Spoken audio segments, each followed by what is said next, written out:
നമസ്കാരം. പൊതുവിദ്യാഭ്യാസ ചരിത്രത്തിൽ ഈ അടുത്ത കാലത്ത് ഒരുപാട് വികസന പ്രവർത്തനങ്ങളാണ് നമ്മുടെ നാട്ടിൽ ഉണ്ടായിക്കൊണ്ടിരിക്കുന്നത്. കൊട്ടാരക്കര നഗരസഭയുടെ കീഴിലുള്ള പടിഞ്ഞാറ്റങ്കര UP സ്കൂളിന് സ്ഥലം MLA-യും ധനകാര്യ വകുപ്പ് മന്ത്രിയുമായ KN ബാലഗോപാലിന്റെ ശ്രമഫലമായി 1 കോടി രൂപയുടെ വികസന പ്രവർത്തനങ്ങളാണ് നടന്നു വരുന്നത്. അതിന്റെ ശ്രമഫലമായി ദാണ്ട് ഈ കാണുന്ന പുതിയ കെട്ടിടത്തിന്റെ ഉദ്ഘാടനം ഏതാനും നിമിഷങ്ങൾക്കുള്ളിൽ ഇവിടെ ആരംഭിക്കുകയാണ്. അതിന്റെ വിശേഷങ്ങളിലേക്ക് പോകാം.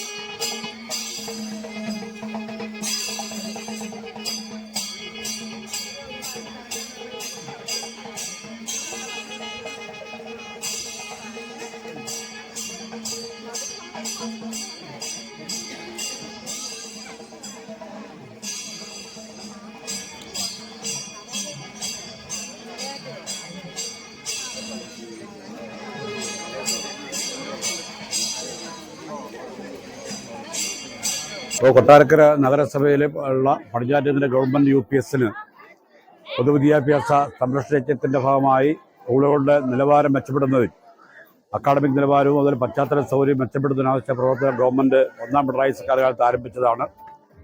അതിൻ്റെ ഭാഗമായി നമുക്കൊരു പുതിയ ബിൽഡിങ്ങിന് 1 കോടി രൂപ ഗവൺമെൻറ് അനുവദിച്ചിരുന്നു. അതുകൂടാതെ മുനിസിപ്പാലിറ്റി കൂടി പണി തീർക്കുന്നതിനാവശ്യ ഫണ്ടടക്കം വിനിയോഗിച്ചുകൊണ്ട് ഈ കെട്ടിടപ്പണി പൂർത്തീകരിച്ചിരിക്കുകയാണ്. അപ്പോൾ കൊട്ടാരക്കരയെ സംബന്ധിച്ച് പടിഞ്ഞാറ്റങ്കര സ്കൂൾ ഏറ്റവും പഴക്കൻ സ്കൂളാണ്. ഞങ്ങളൊക്കെ പഠിച്ച സ്കൂളിലാണ്, ഏറ്റവും നല്ല പഴക്കമുള്ള സ്കൂളാണ്. അപ്പോൾ ഈ പുതിയ ബിൽഡിങ് ഇവിടെ വരുമ്പോഴത്തേക്ക് സ്കൂളിൻ്റെ മോശമായി മാറുമെന്ന തർക്കമില്ല. ഇന്നിപ്പോൾ ബഹുമാന്യ ധനകാര്യമന്ത്രി കൊട്ടാരക്കരയുടെ MLA-യും ധനകാര്യമന്ത്രിയുമായ ശ്രീ KN ബാലഗോപാൽ കെട്ടിടം ഉദ്ഘാടനം ചെയ്യാൻ വേണ്ടി പോവുകയാണ്. എല്ലാ ജനപ്രതിനിധികളും പങ്കെടുക്കുന്നുണ്ട്. ഈ സ്കൂളിന് 1 കോടി രൂപ ഫണ്ട് അനുവദിച്ച കേരള സർക്കാരിനും ബഹുമാനപ്പെട്ട ധനകാര്യമന്ത്രിക്കും കൊട്ടാരക്കര നഗരസഭയ്ക്ക് വേണ്ടിയും പടിഞ്ഞാറ്റങ്കര UPSനുള്ള നന്ദി അറിയിക്കുകയാണ്.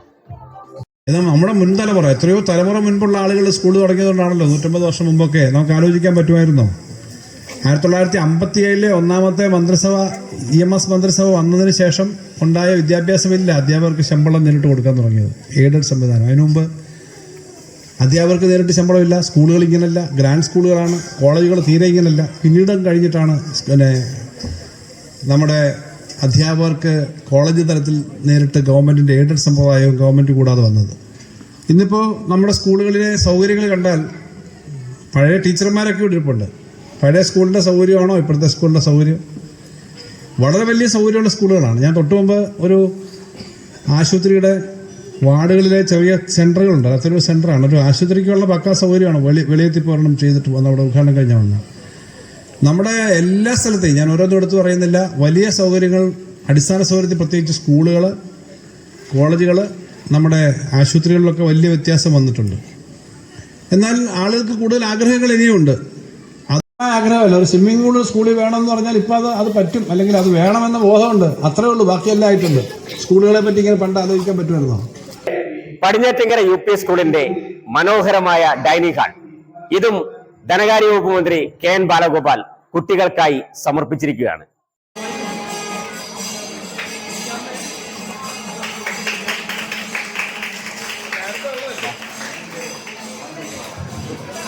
ഇതുപോലുള്ള വികസന പ്രവർത്തനങ്ങൾ ഇനിയും നമ്മുടെ നാടിന് ഉണ്ടാകും എന്ന പ്രത്യാശയോടെ കൊട്ടാരക്കരയിൽ നിന്നും 20 വിഷൻ ന്യൂസിന് വേണ്ടി അജേഷ് കൃഷ്ണ.